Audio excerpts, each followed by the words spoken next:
Bakit dito? Bakit hindi sa Mendiola? Bakit hindi sa Luneta?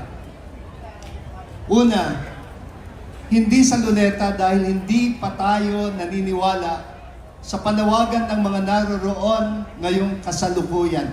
Hindi pa. Noon pa mang September 21, pareho na ang panawagan nila sa Luneta. Pero dahil kakaunti lang sila at hindi nila katono ang mga nakasama nila, minabuti nilang ibaba muna ang kanilang mga placards at sumama na rin sa atin dito sa EDSA. Sana ho ganyan din ang mangyari sa araw na ito. Iginagalang naman po natin ang mga kapatid nating humantong na sa ganyang panawagan dahil pagod na sa tiwaling sistema. Pagod na rin naman tayo, hindi ba? Pero ang tanong natin sa ating mga kasama, kung resign all agad, ano ang alternatibo? Ano ang kasunod? Una, ang pagre-resign ay voluntaryo. Voluntaryong pagbibitiw sa pwesto kung tablan ng kahihiyan ang mga dapat mahiya. Naging maugong ang sigaw sa SONA ng mismong presidente. Mahiya naman kayo. Pero hindi niya sinabi kung sino ba talaga ang dapat mahiya. Nagbigay pa nga ng standing ovation pati ang mga walang kahihiyan.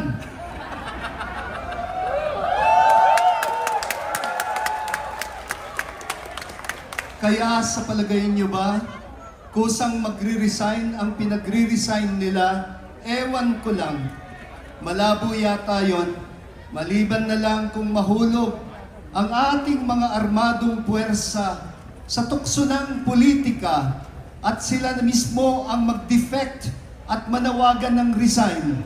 Sino bang hindi mapaparesign kapag tinutok sa mga opisyales, pag tinutok ng armadong puwersa ng bansa ang mga armas nila upang iluklok ang nais nilang iluklok?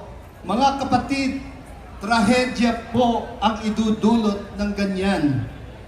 Kasama din po natin ngayon dito sa EDSA ang ating mismong armadong puwersa. Namimigay po sila ng tubig sa ating mga kasamahan. Walang ibang pinaninindigan kundi ang manatiling tapat sa ating konstitusyon. Kaya salamat mga kapatid namin sa uniforme sa pakikiisa ninyo sa amin sa pagtatanggol sa demokrasya. Ayaw natin sa mga panukalang Transitional Council o Revolutionary Government. Dahil ayaw nating maging banana republic ang Pilipinas.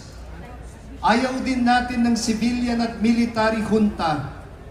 Kahit pangakuan pa kaming mga obispo ng pwesto sa gobyerno.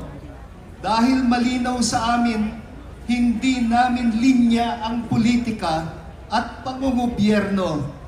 Hindi kami kailanman magpapatukso na maging mga Taliban. Ang amin ay moral and spiritual leadership lamang.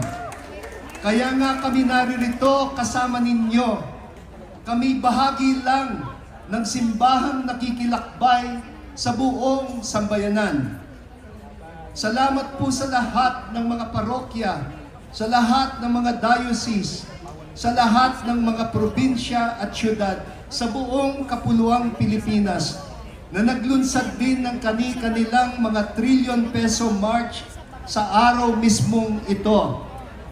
Hindi na dito lang sa Maynila nakatuon ang pansin. Dahil hindi naman buong Pilipinas ang Maynila. Dahil hindi sila makapunta dito sa EDSA, minabuti nilang makisabay sa atin upang makipagkaisang diwa sa lahat ng puwersang nagtataguyod ng totohanang pagbabago. Ngayon pa lang yata nangyari ito sa kasaysayan ng bayang Pilipinas. Siguro kung gusto nila talagang ma-estimate ang lakas ng puwersang nagtataguyod ng diwa ng EDSA, hindi drone ang kailangan kundi satellite. Sa madaling salita, kaya tayo nagtungo sa EDSA ay dahil ayaw natin sa mga madaliang solusyon. Hindi natin kailangang sunugin ang buong bahay dahil lang ibig nating hulihin at papanagutin ang mga ipis at daga ng ating lipunan. Paano natin mapapanagot ang dapat managot kapag nagsimula na naman tayo sa wala? Hindi po perpekto ang ating demokratikong sistema. Pero mas mabuti na ito kaysa wala. Ito ay work in progress. Kaya tayo naririto, we have to complete the EDSA revolution, a peaceful revolution, a work in progress. Sa February po, next year, ay pagdiriwang ang 40th anniversary ng EDSA People Power.